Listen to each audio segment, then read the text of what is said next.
एक ऐसी हकीकत जिससे वाकिफ है हर बच्चा और बूढ़ा।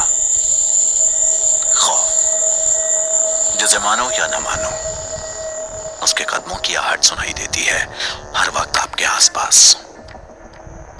अजीब, रहस्यात्मक और डरावनी किस्सा कोई और यात्रा वृत्तांत अंदाज में सुनिए। भूतों और प्रेतों के डरावने और खौफनाक किस्से। खौफ, कदमों की आहट। भूत, प्रेत, साया, डायन आदि पर आप चाहे विश्वास करते हो या नहीं करते हो, लेकिन उनके अस्तित्व को आप पूरी तरह नकार भी नहीं सकते हैं। ये एक ऐसा विषय है जिस पर काफी बातचीत होती है, लेकिन इसका सच केवल वही इंसान जानता है जिनके साथ वो घटना घटित हो चुकी हो। अन्यथा बाकियों के लिए बस ये मनोरंजन के लिए कहानी मात्र रह जाता है।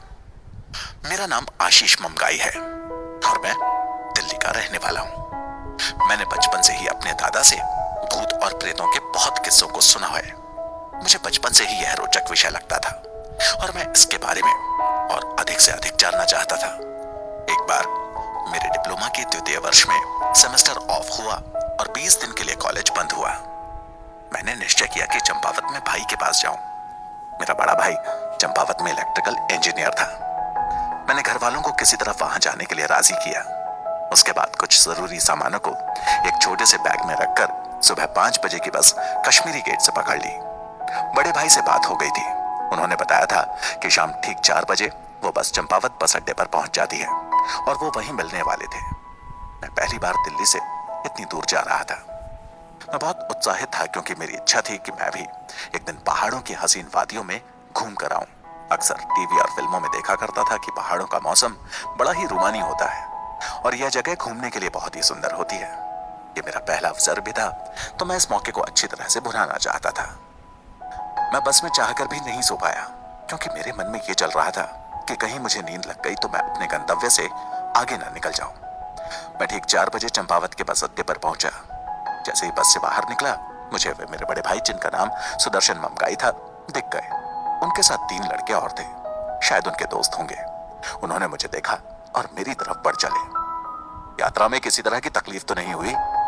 बड़े भाई ने मेरी तरफ देखते हुए पूछा। नहीं नहीं, किसी भी तरह की नहीं, लेकिन मानना पड़ेगा, आपने जैसा कहा था कि यह बस ठीक 4 बजे यहां पहुंच जाएगी, ठीक वैसा ही हुआ। मैंने उनके पांव छूते हुए आशीर्वाद लेते हुए कहा, अंशु, ये तो कोई भी बता देगा क्योंकि इस बस का यहाँ अड्डे पर पहुंचने का वक्त ही 4 बजे का है। अंशु मेरे घर का नाम है। मेरे परिवार के सदस्य और मेरे करीबी मित्र या रिश्तेदार इसी नाम से मुझे बुलाना पसंद करते थे। भैया के साथ जो 3 बंदे आए हुए थे, उनमें से एक ने मेरे हाथ से बैग ले लिया। भैया ने मेरी तरफ देखते हुए कहा, यहाँ से 1.5 किलोमीटर पर ही कमरा है जहां हम लोग रहते हैं। ये लोग मेरे साथ ही मेरे विभाग में काम करते हैं। भैया ने ये कहते हुए सबसे बारी बारी परिचय करवाया। उन्होंने बताया कि दिनेश, राजेश और सुरेश उनके नाम है। बातों का सिलसिला जो शुरू हुआ वो कमरे तक पहुंचने पर ही खत्म हुआ। ऐसा करो, बैग अंदर वाले कमरे में रख दो और जल्दी से हाथ पांव धोकर फ्रेश हो जाओ, तब तक चाय बन जाएगी। उन्होंने आदेश देते हुए मुझे इशारे से अंदर जाने को कहा। मैं अपना बैग लेकर अंदर की तरफ चल पड़ा। यहाँ कमरे अजीब थे, मतलब रेल के डिब्बे की तरह लंबाई में थे लेकिन चौड़ाई में कम थे। तीनों कमरे एक लाइन में पड़ते थे जिनसे बाहर निकलने का मात्र एक ही रास्ता था। तीनों कमरों में खिड़कियां बड़ी बड़ी थी। मैंने अंदर वाले कमरे में जाकर बैग रख दिया। रात के 8 बज रहे थे। चारों ओर खूब अंधेरा पसरा हुआ था। झिंगुरों की आवाजें बहुत तेज सुनाई पड़ रही थी। मैंने भाई से टॉयलेट जाने को पूछा तो उसने बताया कि यहाँ पहाड़ों में कम जगह होने की वजह से इस तरह एक ही दिशा में लंबवत घर बनाते हैं। यहाँ हर किसी के घर में टॉयलेट घर के बाहर ही बना होता है। उन्होंने मुझे टॉर्च देकर बता दिया कि मुझे कहाँ जाना है। मैंने जैसे ही टॉयलेट का दरवाजा खोला, मेरे रोंगटे खड़े हो गए। टॉयलेट के अंदर एक जोड़ी चमकीली आंखें दिखी जो कि मेरी तरफ ही लगातार घूरे जा रही थी। मैं इससे पहले कि टॉर्च चलाकर हालात का मुआयना करता, वो चीज अपनी जगह से मेरी तरफ झपटी। मैं डरकर पीछे हटा और धरती पर नीचे जा गिरा। मैंने फटाक से टॉर्च चला दिया। जब टॉर्च की प्रकाश डाली तो देखा कि वो एक काली बिल्ली थी जो पहाड़ ठंड होने की वजह से वहां न जाने कब से दुबकी पड़ी थी। मेरे इस कदर अचानक दरवाजा खोलने से वो भी सहम गई थी और उछलकर बाहर की तरफ भाग पड़ी। मैंने मन ही मन कहा कि अब अगर रात में भी टॉयलेट लगा तो सुबह ही आऊंगा, भला बार बार रात को कौन बाहर आएगा। मैं जैसे ही टॉयलेट करके अंदर आया तो देखता हूं कि पहले वाले कमरे का माहौल रंगीन हो चला था। मेरा भाई सुदर्शन और साथ के तीनों दोस्त वहां बैठकर शराब का आनंद ले रहे थे। आओ आओ बैठो अंशु, कल रविवार का दिन है, इसलिए शनिवार की रात अपनी होती है। मुझे अंदर आता देख दिनेश ने कहा और बोलते बोलते एक सांस में पूरा गिलास गले से नीचे उतार लिया। नहीं, मैं ये सब नहीं लेता, मुझे ये सब पसंद नहीं, मैंने हिचकते हुए उससे मुखातिब होते हुए कहा। अरे मत पीना, लेकिन हमारे साथ बैठकर कोल्ड ड्रिंक तो पी सकते हो। राजेश ने ये बात कहते हुए मुझे वहां सबके साथ बैठने की जिद करने लगा। अरे नहीं, तू थक गया होगा, जा अंदर आराम कर ले, फिर कल नई जगह घूमने भी चलना है, मेरे बड़े भाई ने बीच बचाव करते हुए कहा। उनकी बातों को सुनकर मैं अंदर ही आ गया। अंतिम वाले कमरे में 3 बिस्तर एक साथ चिपका कर लगे हुए थे। अंतिम वाले बिस्तर के साथ ही खिड़की थी। मैं वहीं खिड़की के पास वाले बिस्तर पर सो गया। बिस्तर पर पड़ते ही मुझे नींद आ गई। शायद मुझ पर इतनी लंबी यात्रा की थकान हावी थी। रात को किसी वक्त मुझे ऐसा लगा जैसे किसी चीज के जलने की बदबू आ रही है, मानो जैसे किसी जानवर के जलने की गंध हो। जब ये दुर्गंध बर्दाश्त के बाहर हो गई तो मैं अपनी जगह से उठकर बैठ गया। मैंने देखा कि बाकी के चारों उसी जगह बराबर में सो रहे हैं। घड़ी पर नजर पड़ी तो देखा कि ठीक 1:30 बज रहे थे। मैं उठकर रसोई घर से पानी पीकर आ गया। वहां से आते ही मुझे अब वो गंध नहीं आ रही थी। मैंने सोचा कि चलो अब नींद तो ठीक से आएगी कम से कम। मैं फिर बिस्तर पर गहरी नींद में सो गया। कितना सोएगा, उठ जा अब और जल्दी से चाय खत्म करके तैयार भी हो जा। अगले 1 घंटे में हम लोग पाताल भुवनेश्वर जा रहे हैं। ये भाई की आवाज थी। मुझे उठाते हुए वो आगे के प्रोग्राम का संक्षिप्त विवरण दे रहे थे। इतनी जल्दी उठ गए क्या? एक तो रात को उस बदबू ने सोने नहीं दिया और ऊपर से ये सुबह भी जल्दी हो गई। मैंने अंगड़ाइयां लेते हुए भाई को कहा, क्या बदबू? कैसी बदबू? मेरे भाई ने हिचकते हुए पूछा। भैया रात को ऐसा लग रहा था जैसे किसी जानवर के जलने की गंध हो। उस दुर्गंध ने पूरी रात सोने नहीं दिया। मैंने मुंह बनाते हुए कहा, जैसे वो बदबू आने के वही जिम्मेदार हो। तुमको भी वो गंध? दिनेश कुछ बोलने वाला था कि भैया ने उनकी बातों को बीच में ही काटते हुए कहा, अरे यहाँ स्थानीय पहाड़ी लोग बकरे या मुर्गे की बलि देते हैं और उसके बाद प्रसाद के रूप में उसे घर ले जाते हैं। बकरे या मुर्गे की चमड़ी उतारे बिना पहले उसको हल्का सा जलाते हुए भूनने की कोशिश करते हैं। उसके जलने से ही अजीब सी गंध आती है और ये वही बदबू होगी। हाँ सही कहा आपने, मुझे कुछ ऐसी ही बदबू लगी थी, मानना पड़ेगा। लोगों का जवाब नहीं, अच्छे स्वाद के लिए कितने जतन करते हैं। मैं ये कहकर हंसने लगा और मेरी हंसी में वो भी शामिल हो गए। अच्छा चलो जल्दी से नहा कर आओ, हम लोगों को 10 बजे एक पौराणिक जगह घूमने चलना है। ये कहकर वो बाहर की तरफ चले गए। भैया के साथ सारे दोस्त बाहर धूप में खड़े होकर मेरा इंतजार कर रहे थे। बाहर निकलने पर जब धूप मेरे जिस्म पर पड़ी तो मानो जैसे रोम रोम में बिजली सी कौंध गई। शरीर में एक असीमित ऊर्जा का एहसास हुआ। उस धूप को छोड़कर कहीं जाने का मन नहीं हो रहा था। लग रहा था कि कुछ पल और रुककर इसका लुत्फ लिया जाए। चलना है या बस यहीं खड़े खड़े धूप ही सेकते रहना है? चलो हम लोगों को देर हो रही है, यहाँ सूर्यास्त जल्दी हो जाता है। भैया ने मेरे धूप का आनंद लेने में खलल डालते हुए कहा। मैं उनके साथ नीचे सड़क पर आ गया। नीचे सड़क के किनारे एक सफेद रंग की जीप खड़ी थी। उस जीप के आगे की तरफ भारत सरकार लाल काले रंग में लिखा हुआ था।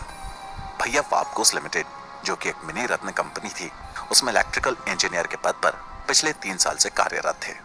उन्हें उस जिले में स्थानीय जगह या किसी गांव में विजिट पर जाने के लिए ये सरकारी गाड़ी मिली हुई थी। आज इतवार का दिन था, इसलिए मेरे लिए ये फायदे का सौदा हुआ और ये जीप आज हमारे लिए उपलब्ध थी। मैं भैया के साथ आगे वाली सीट पर बैठ गया और उनके बाकी सारे दोस्त पीछे बैठ गए। चंपावत से पाताल भुवनेश्वर, जो उत्तराखंड के पिथौरागढ़ जिले के गंगोली हाट नामक जगह पर स्थित था, ये चंपावत से 106 किलोमीटर की दूरी पर था। हमारे साथ नीचे नदी भी ताल से ताल मिलाए मंजिल की तरफ बढ़ रही थी। मैंने इस नदी का नाम पूछा तो ड्राइवर ने बताया कि इस नदी का नाम काली नदी है, जो नेपाल से आ रही है। लगभग 1:30 बजे हम लोग गंगोली हाट के पास पहुंच गए। ड्राइवर जीप को सड़क के किनारे खड़ी करने लगा और मैं भैया के साथ सामने दुकान की तरफ बढ़ चला। पाताल भुवनेश्वर जाने के लिए किधर से जाना होगा? मेरे भाई ने सड़क के किनारे बनी एक दुकान वाले से पूछा। दुकान वाले ने कोई भी जवाब नहीं दिया। मुझे बड़ा अजीब लगा। तभी आसपास कहीं से एक व्यक्ति ने शायद हमारी बात सुन ली थी। वो बोला, बाबूजी, ये जरा ऊंचा सुनता है। बचपन में पटाखे फोड़ रहा था और आग लगने के बाद फिसलकर वहीं पास ही में गिर पड़ा। पटाखे की तेज आवाज से अपने सुनने की शक्ति को गवा बैठा है। ऐसा कीजिए, आप सामने मुख्य सड़क से बाईं ओर एक पतली पगडंडी जा रही है ना, वहां से सीधे चले जाइएगा। थोड़ी दूर चलेंगे तो वहां एक बड़ा सा गेट बना होगा।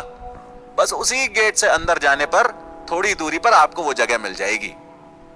मैंने दुकान वाले की घटना पर अफसोस जताया और हाथ जोड़कर उनसे विदा होते हुए उस जगह की तरफ बढ़ चला। ये पगडंडियां बहुत कम चौड़ी थी, लेकिन सीमेंट से निर्मित होने की वजह से मजबूती से यहाँ के मौसम का सामना करने के लिए सक्षम थी। बुरांस के पेड़ पर लाल रंग के फूल शोभायमान थे, तो कहीं कहीं देवदार और चीड़ के पेड़ भी अपनी अपनी मौजूदगी से ठंड का एहसास करवा रहे थे। चारों तरफ बिल्कुल सन्नाटा पसरा हुआ था। लोग भी बहुत कम ही दिख रहे थे। थोड़ी दूर चलने पर ही हमें वो गेट मिला जिसके ऊपर लिखा हुआ था, पाताल भुवनेश्वर में आपका स्वागत है। हम वहां से चहलकदमी करते हुए उस जगह पहुंच चुके थे।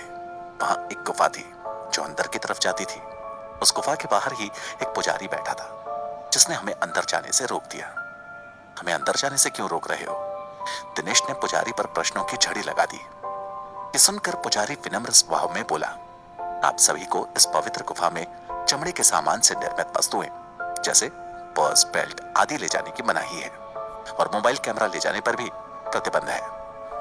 इसे यदि लेके नहीं जाएंगे तो फिर रखेंगे किधर? मैंने झुंझुलाकर उस पुजारी से कहा। इस बार भी पुजारी ने नम्र स्वभाव में हाथ से दूसरी तरफ इशारा करते हुए जवाब दिया, सामने लॉकर है, आप वहां सामान जमा करके टोकन लेकर जा सकते हैं। दिनेश सबसे बेल्ट, मोबाइल और बटुए को इकट्ठे करने के बाद लॉकर की तरफ जमा करने के लिए चला गया। वो थोड़ी देर में ही हमारे सामने था और अपने साथ एक गाइड को लेकर आया था। हम लोग गुफा के अंदर प्रवेश करने लगे। गुफा प्रवेश करते ही शुरुआत में पत्थर से निर्मित एक सीढ़ी थी जो नीचे लगभग 50 मीटर तक थी। नीचे उतरते ही समतल जगह थी। नीचे आते ही गाइड हम लोगों के सामने आ गया और बोलने लगा, मेरा नाम विनीत चौधरी है। मैं यहाँ से थोड़ी दूर पर ही लोहा घाट नामक गांव से हूँ।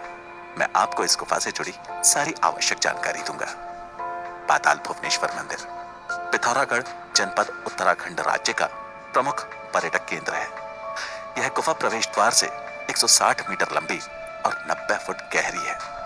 पाताल भुवनेश्वर देवदार के घने जंगलों के बीच अनेक भूमिगत गुफाओं का संग्रह है। यह संपूर्ण परिसर 2007 से भारतीय पुरातत्व विभाग द्वारा अपने कब्जे में ले लिया गया है। हिंदू धर्म के अनुसार यहाँ 33 कोटि के देवता विद्यमान हैं, जिसे कुछ लोग 33 कोटि को 33 करोड़ भी समझने की भूल कर देते हैं। मैं ये साफ साफ बताना चाहूंगा कि 33 कोटि का अभिप्राय 33 करोड़ नहीं, 33 प्रकार के देवी देवता से है। पौराणिक कथा और लोकगीतों में इस भूमिगत गुफा के बारे में कहा जाता है कि यहाँ भगवान शिव और 33 कोटि के देवता विद्यमान हैं। यहाँ चूने के पत्थरों से कई तरह की आकृतियां बनी हुई हैं। इस गुफा में बिजली की व्यवस्था भी है। पानी के प्रवाह से बनी यह गुफा केवल एक गुफा नहीं है, बल्कि गुफाओं की एक श्रृंखला है। पुराणों के मुताबिक पाताल भुवनेश्वर के अलावा कोई स्थान ऐसा नहीं है जहां एक साथ चारों धाम के दर्शन होते हों। यह पवित्र व रहस्यमयी गुफा अपने आप में सदियों का इतिहास समेटे हुए है। पुराणों में लिखा है कि त्रेता युग में सबसे पहले इस गुफा की खोज राजा ऋतुपूर्ण ने की थी, जो त्रेता युग में अयोध्या पर शासन करते थे। द्वापर युग में पांडवों ने यहाँ शिवजी भगवान के साथ चौपड़ खेला था और कलयुग में जगत गुरु शंकराचार्य का 722 ईस्वी के आसपास इस गुफा से साक्षात्कार हुआ। तब उन्होंने ये तांबे का एक शिवलिंग स्थापित किया। इसके बाद जाकर कई चंद राजाओं ने इस गुफा को खोजा। स्कंद पुराण के मानस खंड में वर्णित किया गया है कि आदि शंकराचार्य ने 1191 ईस्वी में इस गुफा का पुनः दौरा किया था। यही पाताल भुवनेश्वर में आधुनिक तीर्थ इतिहास की शुरुआत हुई थी। आज के समय में पाताल भुवनेश्वर गुफा सैलानियों के लिए आकर्षण का केंद्र है। देश विदेश से कई सैलानी इस गुफा के दर्शन करने के लिए आते जाते रहते हैं। इसके साथ ही ये एक शिवलिंग है जो लगातार ऊपर की ओर बढ़ रहा है। कहा जाता है कि जब यह शिवलिंग गुफा की छत को छू लेगा तब कलयुग का अंत हो जाएगा और यह दुनिया खत्म हो जाएगी। ये माना जाता है कि यह गुफा कैलाश पर्वत पर जाकर खुलती है। यह भी माना जाता है कि युद्ध के बाद पांडवों ने अंतिम यात्रा से पहले इसी गुफा में तप किया था। क्या बात करते हो? मैं उस शिवलिंग को अवश्य देखना चाहूंगा। क्या आप भी इस जमाने के होते हुए इन बातों पर विश्वास करते हैं? मैंने गाइड की बात को बीच में काटते हुए कहा, मैं जानता हूं शुरू में विश्वास करना इतना आसान नहीं होगा। आप यहाँ चारों तरफ अपनी नजरें दौड़ाकर देख सकते हैं। यहाँ सब अपने आप निर्मित है, कहीं भी किसी तरह का कोई जोड़ मौजूद नहीं है। मैं अभी आपको उस अद्भुत शिवलिंग के दर्शन भी करवाऊंगा। गाइड ने मेरी बातों का धीरज से जवाब दिया। मैं इससे जुड़ी और भी बातें जानना चाहता हूँ, आप कृपया बताते रहिए। मैंने मुस्कुराकर गाइड की तरफ देखा और गाइड फिर हमें वहां की और जानकारी देने में लग गया। हिंदू धर्म में भगवान गणेश जी को प्रथम पूज्य माना गया है। गणेश जी के जन्म के बारे में कई कथाएं प्रचलित हैं। कहा जाता है कि एक बार भगवान शिव ने क्रोध में गणेश जी का सिर धड़ से अलग कर दिया था। बाद में माता पार्वती जी के कहने पर भगवान गणेश को हाथी का मस्तक लगाया गया था, लेकिन जो मस्तक शरीर से अलग किया गया, माना जाता है वो मस्तक भगवान शिव जी ने पाताल भुवनेश्वर गुफा में रखा है। पाताल भुवनेश्वर की गुफा में भगवान गणेश के सिर कटे शिलारूपी मूर्ति के ठीक ऊपर 108 पंखुड़ियों वाला शवाष्टक दल ब्रह्म कमल के रूप की एक चट्टान है। इस ब्रह्म कमल से पानी भगवान गणेश के शिलारूपी मस्तक पर दिव्य बूंद टपकती है। मुख्य बूंद आदि गणेश के मुख में गिरती हुई दिखाई देती है। मान्यता है कि यह ब्रह्म कमल भगवान शिव ने ही यहां स्थापित किया था। ये बताते बताते वो गाइड हमें थोड़ा आगे की तरफ ले गया। गुफा सक्रिय होने की वजह से हम लोग झुककर आगे बढ़ रहे थे। लगभग 15 फुट की दूरी पर चलने पर हमें एक जगह पर उसने रोक दिया। वो ऊपर की तरफ इशारा करते हुए बोला, ये देखिए, ये ब्रह्म कमल का रूप है। ध्यान से देखने पर आपको एहसास होगा कि उस ब्रह्म कमल से पानी की बूंदें टपक रही हैं, जो सीधे नीचे बने शिवलिंग पर पड़ती हैं। मुझे अपनी आंखों पर विश्वास करना मुश्किल लग रहा था, क्योंकि वाकई वो ब्रह्म कमल जैसा दिखने वाला पुष्प गुफा के ऊपरी भाग में ही बना हुआ था, जो कि पत्थर का होने के बावजूद भी एक पुष्प की आकृति का दिख रहा था। उसे देखकर साफ लग रहा था यह मानव निर्मित नहीं है, क्योंकि उसमें किसी भी तरह का जोड़ नहीं था। वास्तव में उसे पत्थर रूपी ब्रह्म कमल से पानी की बूंदें रह रहकर नीचे शिवलिंग पर जल से अभिषेक कर रही थी, कि बिल्कुल सटीक शिवलिंग के बिल्कुल मध्य में पड़ रही थी। ये देखिए, यही वो पत्थर है जिसका जिक्र मैंने थोड़ी देर पहले आप लोगों से किया था। इन गुफाओं में चारों युगों के प्रतीक रूप में 4 पत्थर स्थापित है, लेकिन ये वाला पत्थर जिसे कलयुग का प्रतीक माना जाता है, ये साल दर साल धीरे धीरे ऊपर उठ रहा है। माना यह जाता है कि जिस दिन यह कलयुग का प्रतीक पत्थर दीवार से टकरा जाएगा, उस दिन कलयुग का अंत हो जाएगा। उस जगह सच में एक पत्थर दिख रहा था, जो कि नीचे धरातल से ऊपर की तरफ पड़ता हुआ प्रतीत हो रहा था। उसे देखकर अंदाजा लगाया जा सकता था कि यह धीरे धीरे वाकई बढ़ रहा होगा। इस जगह मन को अजीब सा सुकून महसूस हो रहा था, मानो मन में कोई इच्छा ही नहीं रही हो। दिल को ये पल बहुत ही भा रहे थे। मैं इन विचारों में खोया हुआ ही था कि फिर से गाइड ने अपने ज्ञान के पिटारे को खोलना शुरू किया। इस गुफा के अंदर केदारनाथ, बद्रीनाथ और अमरनाथ के भी दर्शन होते हैं। बद्रीनाथ में बद्री पंचायत की शिलारूप मूर्तियां हैं, जिनमें यम कुबेर, वरुण, लक्ष्मी, गणेश तथा गरुड़ शामिल हैं। तक्षक नाग की आकृति भी गुफा में बनी चट्टान में नजर आती है। इस पंचायत के ऊपर बाबा अमरनाथ की गुफा है तथा पत्थर की बड़ी बड़ी चटाएं फैली हुई हैं। इसी गुफा में काल भैरव की जीभ के दर्शन होते हैं। इसके बारे में मान्यता है कि मनुष्य काल भैरव के मुंह से गर्भ में प्रवेश कर पूंछ तक पहुंच जाए तो उसे मोक्ष की प्राप्ति हो जाती है। ये कहते हुए उसने अपने हाथ से इशारा करते हुए एक विचित्र गुफा की तरफ इशारा किया, जो कि हल्की सी ऊपर चढ़ने पर दिखाई दे रही थी। सही में इस गुफा का दूसरा छोर तो था, जिसका मार्ग कहीं ना कहीं जा जरूर रहा था। उस गुफा की तरफ रुख न करते हुए वापस हम उसी जगह आ गए और गाइड ने सामने की तरफ इशारा करते हुए कहा, ये देखिए, ये शेषनाग के फनों की तरह उभरी संरचना पत्थरों पर नजर आ रही है। मान्यता है कि धरती इसी पर टिकी है। गुफाओं के अंदर बढ़ते हुए गुफा की छत से गाय के एक थन की आकृति नजर आती है। यह आकृति कामधेनु गाय का स्तन है। कहा जाता था कि देवताओं के समय में इस स्तन में से दुग्ध धारा बहती थी। कलयुग में अब दूध के बदले इससे पानी टपक रहा है। उसके ऐसा कहते ही मेरी नजरें उस ओर गईं। ये सारा नजारा वास्तव में मेरी सारी अफवाहों को सच करता हुआ प्रतीत हो रहा था। इस जगह की पौराणिक कहानियां इस गुफा में मौजूद साक्ष्य की वजह से मुझे अब वास्तविकता का एहसास करवा रही थी। इस जगह को देखने के बाद कोई भी व्यक्ति विश्वास कर सकता था। इस बात को मैं दावे के साथ कह सकता हूं कि बिना इस जगह को प्रत्यक्ष रूप से देखे यहां किसी भी कहानी पर विश्वास करना असंभव था। हम लोगों ने उस जगह का सूक्ष्म निरीक्षण किया और गाइड ने भी हमारा बखूबी साथ दिया। घड़ी में वक्त 4 बजे का हो चला था। हम लोग वहां से वापसी के लिए चल पड़े। करीब 2.5 घंटे में हम लोग लोहा घाट पहुंचे और वहीं रात्रि का खाना खाने का निश्चय किया। होटल में वहां सभी ने भरपूर खाने का मजा लिया और तकरीबन 8:30 बजे तक हम लोग चंपावत पहुंच गए। लोहा घाट से चंपावत मात्र 13 किलोमीटर की ही दूरी पर था। कमरे में आते ही सभी बिस्तर पर ढेर हो गए। मैं और भैया बीच वाले कमरे में सो गए। वहां एक डबल बेड लगा हुआ था। खिड़की से ताजी हवा आ रही थी। बिस्तर पर पड़ते ही नींद के आगोश में समा गए। अचानक रात को छन छन पायल की आवाज से मेरी नींद टूटी। मैं आंख बंद किए ही बिस्तर पर इस आवाज को महसूस कर रहा था।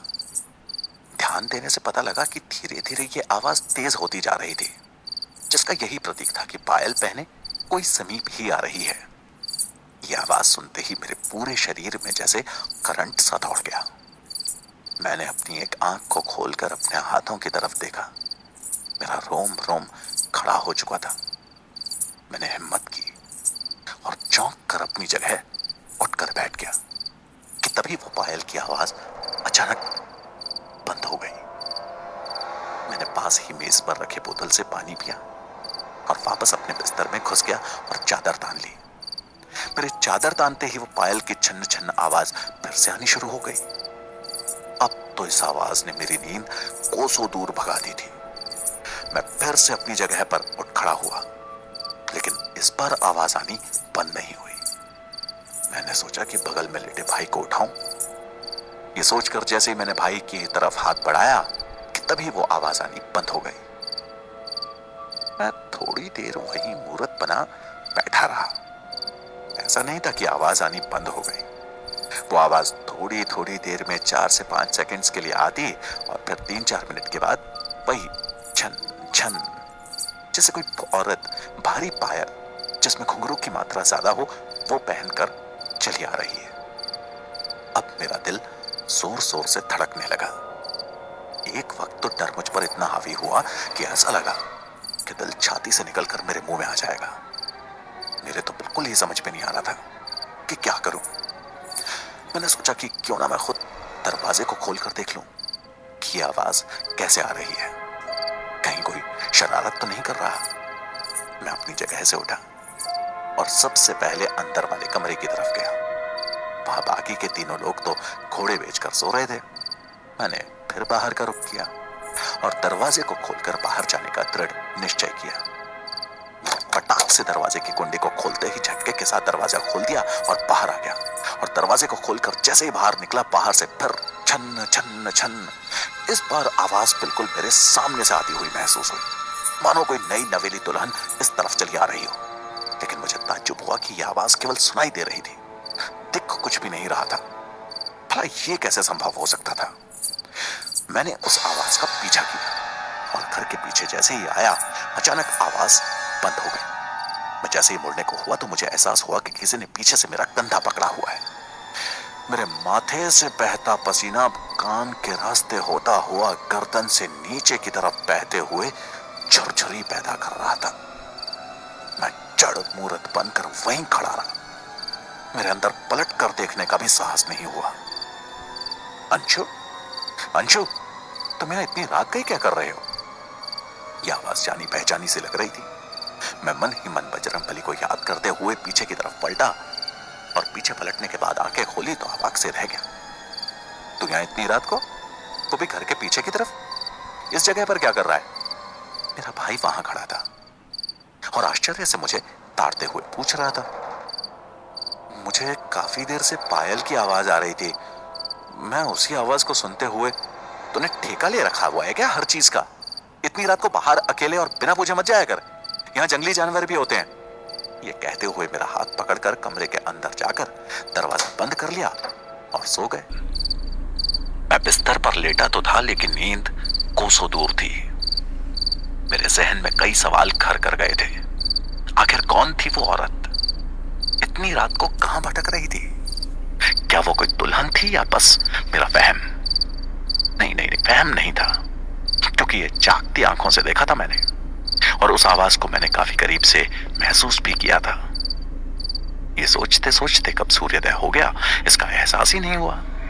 मुझे किस वक्त नींद आई इसका एहसास मुझे आंख खुलते ही घड़ी पर नजर पड़ने से हुआ। घड़ी में ठीक 10 बज रहे थे। ओ, मैं इतनी देर तक सोता रह गया, यहां वक्त का बिल्कुल ही पता नहीं लगता। ये बड़बड़ाते हुए मैं अपनी जगह से उठा। ये देखकर मैं आश्चर्यचकित रह गया कि इतनी देर तक सोने वालों में मैं अकेला नहीं था। सब घोड़े बेचकर सोने में लगे हुए थे। उनमें से कुछ के खर्राटों की आवाज तो साफ साफ सुनाई पड़ रही थी। मैं कमरे के बाहर आया तो देखा कि राजेश बाहर कुर्सी पर बैठा हुआ था और धूप का आनंद ले रहा था। मुझे अपनी तरफ आता हुआ देखकर वो बोला, शुभ प्रभात अंशु। तो उठ गए जनाब? क्या बात, आज ऑफिस नहीं जाना क्या? सब अभी तक सो रहे हैं। मैंने उससे जानना चाहा कि आखिर सब अभी तक सोए हुए क्यों हैं इतना निश्चित रूप से। आज बकरीद की छुट्टी है। हम लोगों को छुट्टियों के दिन देर तक सोने की आदत है। मुझे सुबह उठने की आदत है, इसलिए मैं नहा धोकर धूप सेक रहा हूँ। इसका मजा लेना भी एक सुखद एहसास होता है। ये कहकर वो मुस्कुराने लगा और मेरी तरफ कुर्सी खिसकाते हुए बैठने को कहा। मैंने थोड़ी देर वहीं बैठकर इधर उधर की बातें की।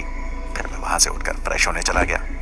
नहाकर मैं अंदर वाले कमरे में आकर कपड़े पहनने के लिए गया। अंदर आते ही मुझे ठंड का एहसास हुआ, जबकि घड़ी में दिन के 11:30 का वक्त हो चला था। धूप भी आज खिली हुई थी। मैंने सोचा कि शायद नहाकर अचानक कमरे में आने से ऐसा हुआ होगा। अगले ही पल मुझे एहसास हुआ कि कमरे में मेरे सिवा किसी के बुदबुदाने की आवाज आ रही है। मैंने आईने से अपना ध्यान हटाते हुए कंघी को आहिस्ता से ऊपर रैक में रखते हुए ध्यान से सुनने की कोशिश करने लगा। ध्यान से सुनने से पता लगा कि वो फुसफुसाहट तो उस कमरे में बिस्तर के नीचे से ही आ रही है। कौन है वहां? मैंने सहमते हुए तेज आवाज में कहा। मेरा ऐसा कहते ही वो आवाज आनी बिल्कुल बंद हो गई। मैंने सोचा शायद वो आवाज बाहर से आ रही होगी। फिर मैं कंघी से बाल संवारने में लग गया। मुश्किल से अभी कुछ पल ही हुए होंगे कि मुझे किसी छोटे बच्चे के हंसने की आवाज आई। वो आवाज उसी बिस्तर के नीचे से आ रही थी। मैंने इस बार हिम्मत करके अपना रुख बिस्तर की ओर किया।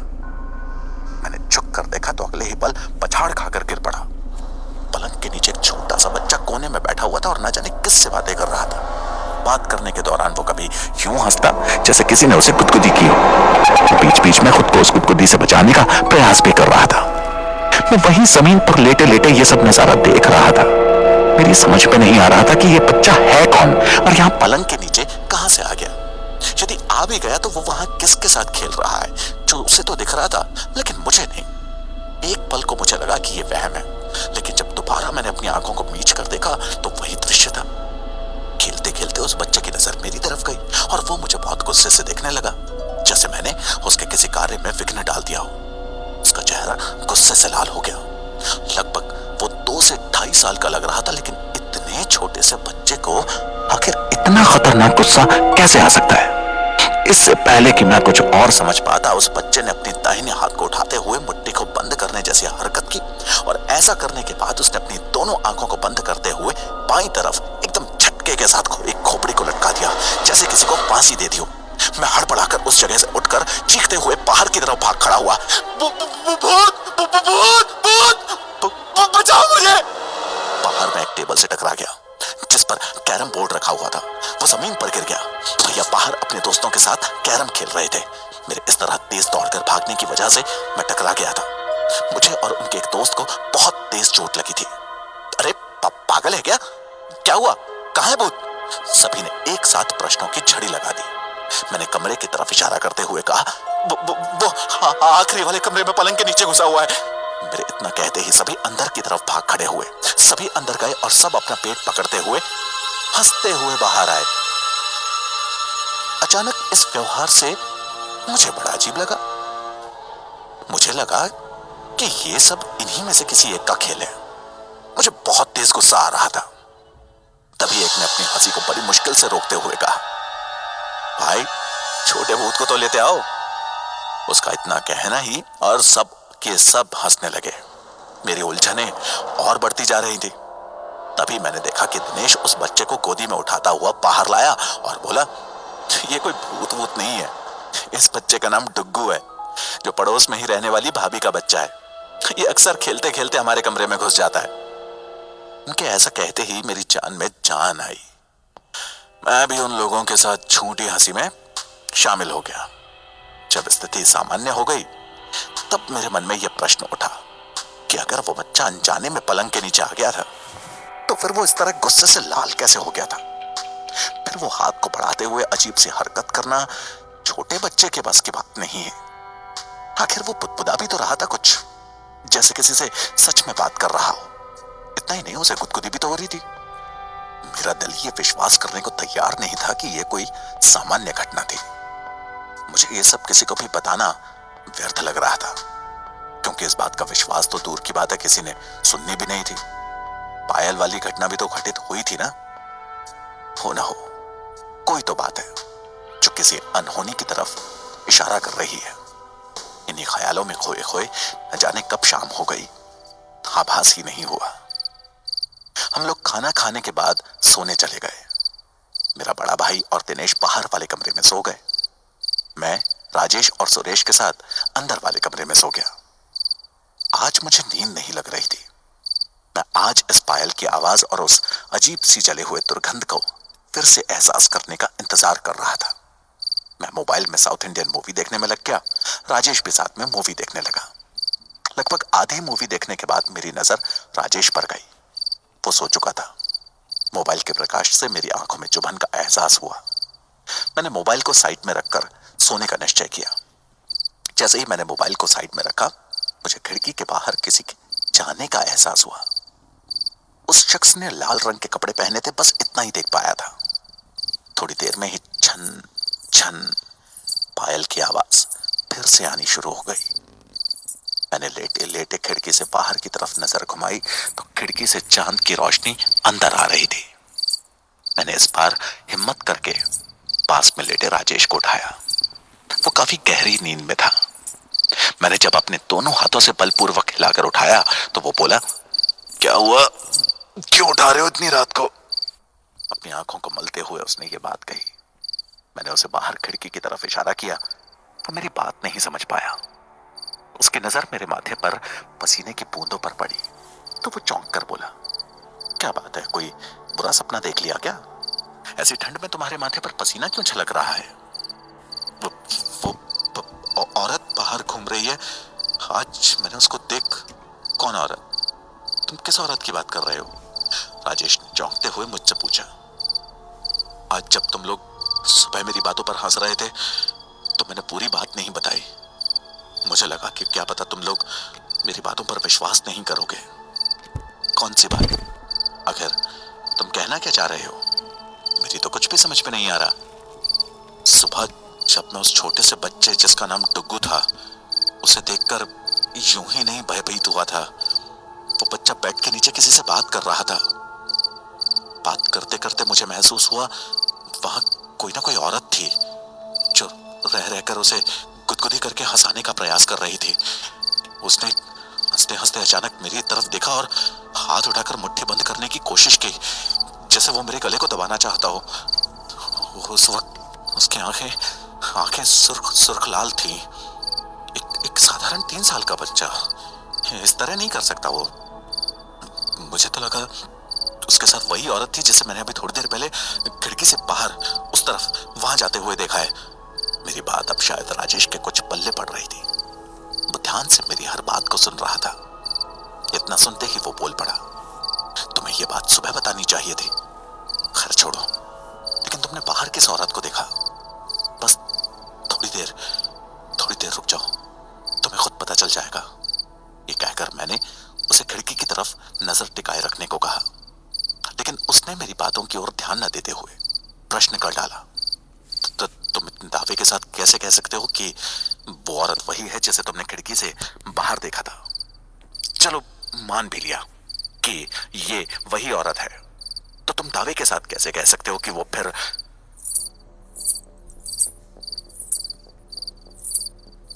इस आवाज के साथ ही उसकी बात बीच में ही अधूरी रह गई। उसे शायद काफी हद तक जवाब मिल गया था और बाकी बचे सवालों का जवाब उसे बहुत जल्द मिलने वाला था। वो आवाज सुनकर मेरी केके बन गई थी। राजेश अभी भी वास्तविक और आभासी तथ्यों के बीच उलझा पड़ा था। उसे अभी मेरी बातों पर पूर्णतया विश्वास नहीं हो रहा था। मेरे अंदर साहस नहीं था कि मैं उस दृश्य को दोबारा देख सकूं। मैंने फट से चादर तान ली और मुंह ढककर सोने का नाटक करने लगा। थोड़ी देर में पायल की आवाज आनी बंद हो गई। उसने मुझे हिलाकर उठाने का प्रयास किया, लेकिन मैंने बिना कोई हलचल किए लेटे रहने में ही गनीमत समझी। मुश्किल से 2 मिनट भी नहीं हुए थे कि उस पायल की आवाज फिर से आने लगी। अब ऐसा लग रहा था कि मानो वो आवाज बिल्कुल हमारे ही करीब से आ रही हो। उसने मुझे जोर से चिकोटी काटी और मैं अपने बाजू को मलता हुआ उठ बैठा। जैसे ही मैं उठकर बैठा तो मैंने देखा कि उसकी नजरें उस पायल की आवाज का पीछा कर रही थी और वो खिड़की की तरफ टकटकी लगाकर देखे जा रहा था। अब उस पायल की छन छन आवाज का जैसे जैसे करीब आने का पता लग रहा था, उसी तरह एक मदहोश करने वाली खुशबू भी तेज होती चली जा रही थी। अचानक खिड़की की तरफ देखकर हम दोनों एक साथ चीख पड़े, नहीं बचाओ! इतना कहते ही हम दोनों वहां बैठे बैठे बेहोश हो गए। जब आंख खुली तो देखा कि मेरे आसपास भैया और उनके बाकी साथी मौजूद थे। मेरे बगल में राजेश लेटा हुआ था। शायद उसे अभी तक होश नहीं आया था। क्या हुआ था तुम्हें रात को? तुम लोगों को ऐसा क्या हुआ कि चीख मार कर बेहोश हो गए थे? राजेश को तो अभी तक भी होश नहीं आया है। बताओ, आखिर हुआ क्या था? मेरे होश में आते ही सभी ने सवालों की झड़ी लगानी शुरू कर दी थी। मैंने घड़ी में वक्त देखा तो सुबह के करीब 8:20 हो रहे थे। कुछ भी तो नहीं, ऐसा कुछ भी नहीं देखा। मैंने सहमे हुए मन से जवाब देने की कोशिश की। यदि ऐसा कुछ भी नहीं था तो रात के 2 बजे चीखने के बाद बेहोश क्यों हुए? मैंने सोचा कि क्या पता इन लोगों को मेरी बात पर विश्वास होगा कि नहीं। ये लोग कहीं फिर से मेरा मजाक ना बना दे। राजेश को तो मैं सबूत कल रात ही दे चुका था, लेकिन इन लोगों को मैं विश्वास में नहीं ला सकता था। मैं अभी भी यही सोच रहा था कि राजेश के शरीर में कुछ हलचल हुई कि वो उठकर बैठ गया। उसकी आंखें देखकर ऐसा लग रहा था जैसे वो पिछले कुछ दिनों से सोया ही नहीं था या कोई भयानक सपना देखकर अचानक उठ गया हो। उसने उठते ही मेरी तरफ देखा और मुझे देखते ही उसकी आंखें आश्चर्य से फैलती ही चली गई। उसे मेरी मौजूदगी से ज्यादा अपने होश में आने पर ताज्जुब था। दिनेश ने राजेश के जिस्म को पकड़कर उसके कमर के पीछे तकिए को लगाकर बैठाने का प्रयास किया। उसको छूते ही उसने अपने हाथों को पीछे कर लिया। राजेश के ललाट पर हाथ रखते हुए बोला, इसका जिस्म तो आग की भट्टी की तरह तप रहा है, शायद इसे बुखार है। सुरेश दौड़कर रसोई घर की तरफ गया और कटोरे में ठंडा पानी लाकर रुमाल से ललाट पर रखने लगा। वहां मौजूद सभी हमें अचरज भरी निगाहों से देख रहे थे। दोपहर तक राजेश का बुखार भी कुछ कम हो चला था। भैया और उनके बाकी के दोस्तों ने पूछा, बताओ आखिर कल रात तुम ऐसे क्यों चीखे? ऐसा क्या हुआ जिसके कारण तुम दोनों ही भयभीत हो गए? मैंने उन्हें बेहद धीमी आवाज में कहा, मेरी बातों को आप लोग यकीन नहीं मानेंगे, लेकिन कल हम दोनों ने एक भटकती आत्मा को देखा जो कि एक दुल्हन के लिबास में थी। क्या बच्चों जैसी बातें कर रहे हो? यह सब मन का वहम होता है, भूत वूत कुछ नहीं होता। तुम पढ़े लिखे होकर जाहिलों जैसी बातें कैसे कर सकते हो? मुझे तुमसे यह उम्मीद नहीं थी। कभी कभी आंखों को धोखा भी होता है, जिसे हम सच्चाई मान बैठते हैं। बिल्कुल सही कहा भैया आपने कि कभी कभी आंखों को धोखा हो सकता है, लेकिन मैं पिछले 2-3 रातों से उस अदृश्य शक्ति का एहसास कर रहा था। मैंने इस बार एक ही सांस में ये सब कह दिया। भैया बोले, क्या कहा? पिछले 2-3 दिनों से तुमने आत्मा की मौजूदगी का एहसास किया?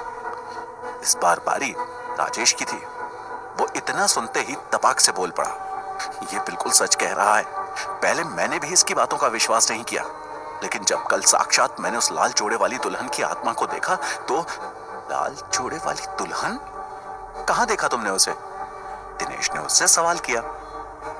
याद है, मैं परसों रात को लगभग 2 बजे के करीब इस घर के पीछे मिला था। मैं उस वक्त एक पायल की आवाज का पीछा कर रहा था। वो लगातार इधर से उधर तो कभी उधर से इधर जा रही थी, जिसकी वजह से मेरी नींद में खलल आ गई थी। मैंने उसी वक्त निश्चय कर लिया था कि मैं अब देखकर रहूंगा ये भला आखिर है क्या। लेकिन जैसे ही मैं उसके करीब पहुंचने वाला था, आप ऐन वक्त पर न जाने कहां से ढूंढते हुए आए उस तरफ, और मेरे उस तक पहुंचने से पहले ही आप मुझे अंदर ले गए। हाँ, मैं ले तो गया था, लेकिन मैंने रात को अपने पास न पाकर तुम्हें खोजने निकल पड़ा था।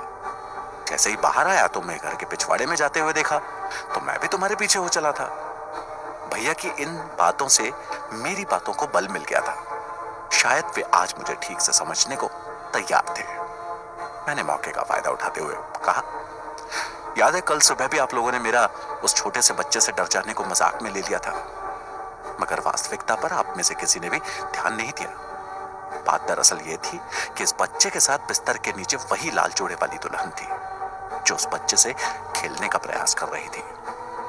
चलो मान लिया कि तुम्हारी बात में सच्चाई है, लेकिन तुम इतने दावे के साथ कैसे कह सकते हो कि वो लाल जोड़े वाली दुल्हन वहां उसके साथ थी? क्योंकि हम लोगों ने तो वहां उस बच्चे डुग्गू के सिवा किसी और को देखा ही नहीं था।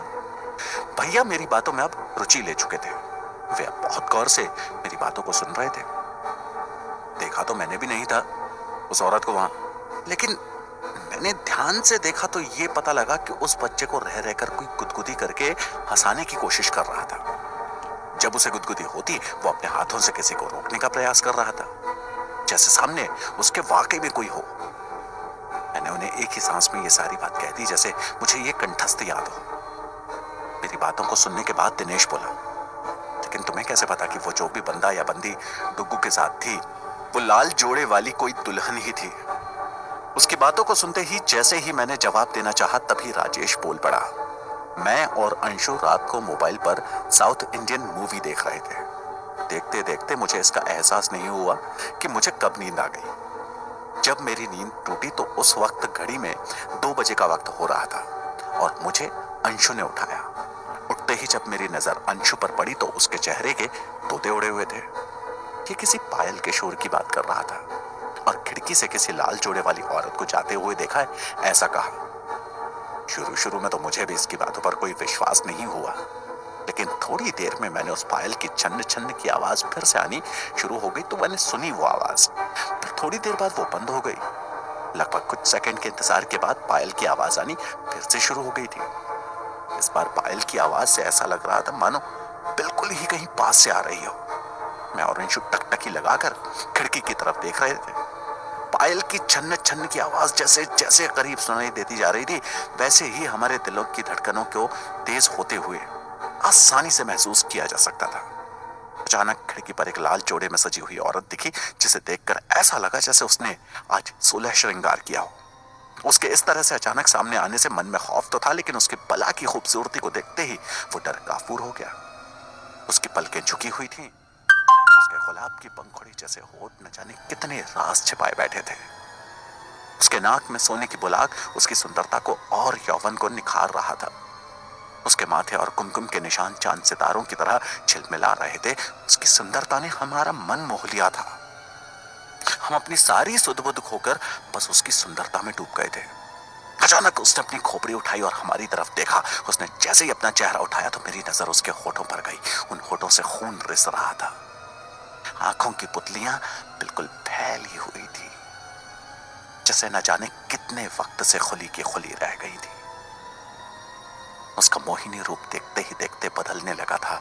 उसकी आंखें अब सुर्ख लाल हो चुकी थीं और उन आंखों से हमें ही निहारे जा रही थी, जैसे उसके उस रूप के हम ही कसूरवार हों। उसने अपना हाथ सामने हम लोगों की तरफ उठाया और अपनी बड़ी बड़ी नाखूनों वाली उंगलियों को इकट्ठा करके पंजे को बंद करने की कोशिश की, मानो जैसे वो उस हाथ से हमारी गर्दन को पकड़ना चाहती हो। अगले पल देखते ही देखते उसकी खोपड़ी पीछे की तरफ घूम गई, लेकिन उसका धड़ का अगला हिस्सा उसी जगह पर जस का तस था। ये देखते ही हमारी एक साथ चीखें निकल पड़ी। उसके बाद जब होश आया तो खुद को आप लोगों के बीच पाया। उन सभी को विश्वास नहीं हो रहा था कि जो बातें मैंने उन्हें बताई वे इस हद तक सच है। लेकिन जब राजेश ने भी मेरा इस कदर साथ दिया जैसे उस घटना के पीछे चश्मदीद गवाह वो भी है, तो सभी उस बात को मानने को विवश हो गए। हालांकि भूत प्रेत के किस्सों में अक्सर विश्वास उन्हीं को होता है जिनके साथ वो घटना घटित हुई हो। बाकियों के लिए वो मात्र कहानी के सिवा कुछ नहीं रहता। हम सभी ने मिलकर ये निश्चय किया कि ये कमरा छोड़कर कहीं दूसरी जगह चले जाएंगे। हम सभी शाम को कमरा ढूंढने चले गए। शाम को उसी गांव में शिव मंदिर के पास ही एक खाली कमरा मिल गया था। हम लोगों ने एडवांस देकर कल सुबह ही शिफ्ट करने की बात करके वापस अपने कमरे में आ गए थे। खाना खाकर हम लोगों ने यह निर्णय लिया कि आज रात आगे वाले कमरे में सभी एक साथ सोएंगे और आज रात पूरी बिजली का बल्ब जलाकर ही सोएंगे। फटाफट अंदर वाला बिस्तरा भी वहीं लगा दिया। सभी एक साथ पहली बार सो रहे थे। हालांकि यह अवसर पहला जरूर था, लेकिन डर को दूर करने का यह सबसे कारगर तरीका था। अचानक रात को मैंने उस लाल जोड़े वाली दुल्हन को अपने पास देखा। वो वहां खड़ी हुई मुझे ही निहार रही थी। मैं हड़बड़ाकर उठ खड़ा हुआ। मैंने किसी तरह हिम्मत बटोरते हुए कहा, कौन है तू और इस वक्त अंदर क्या कर रही है? मेरे इतना बोलते ही एक तेज आवाज आई, चटाक। वो थप्पड़ इतना जोर से लगा कि उस कमरे में जितने भी सोए थे सभी उठकर बैठ गए।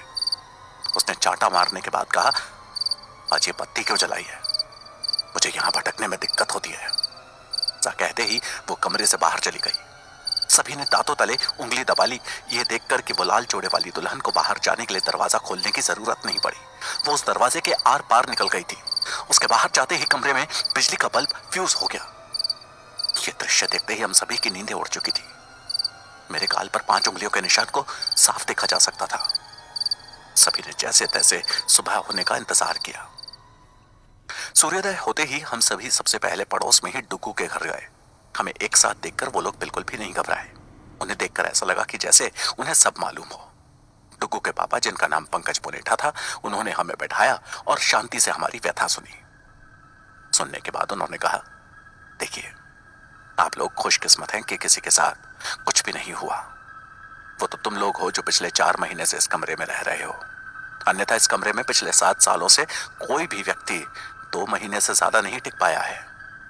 ये आप क्या कह रहे हैं पुनेठा जी? आखिर इस घर में होने वाली घटनाओं के पीछे माजरा क्या है? भैया ने उनसे घर के छुपे राज को जानना चाहा। यह बात 7 साल पहले की है। इस घर में एक बड़ा ही खुशहाल परिवार रहता था। उनकी एक बेटी थी जिनका नाम शांति चौहान था। वो लड़की बला की खूबसूरत होने के साथ पढ़ाई लिखाई में भी अव्वल थी। जब उसकी उम्र शादी की हुई तो उसके लिए एक से एक बड़े घर से रिश्ते आने लगे। उसकी शादी ऋषिकेश में एक आर्मी ऑफिसर से तय हुई। शादी वाले दिन उस एक दुखद समाचार ने पूरे परिवार की जिंदगी उजाड़ कर रख दी। ऋषिकेश से बारात चंपावत के लिए आ रही थी। चंपावत से 29 किलोमीटर पहले एक तीव्र मोड़ पर दूल्हे की गाड़ी खाई में गिर गई। दूल्हे की मौत हो गई।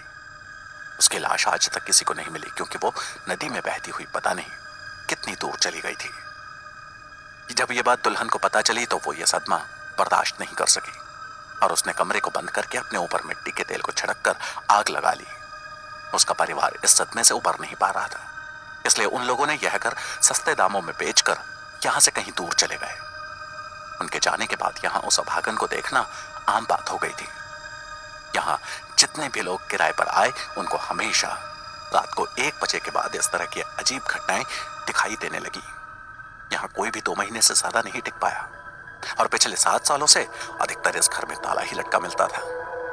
क्या उस लड़की जिसका नाम शांति है, उसकी आत्मा की शांति के लिए कुछ किया नहीं जा सकता जिससे उसको मुक्ति मिल जाए? दिनेश ने बड़ी ही गंभीर मुद्रा बनाते हुए यह प्रश्न पूछा था। हाँ, बिल्कुल किया जा सकता है, लेकिन बात यह है कि करेगा कौन? उसके माँ बाप अब यहां रहते नहीं और लोगों में इतनी हिम्मत नहीं जो इस काम को करने के लिए सामने आए।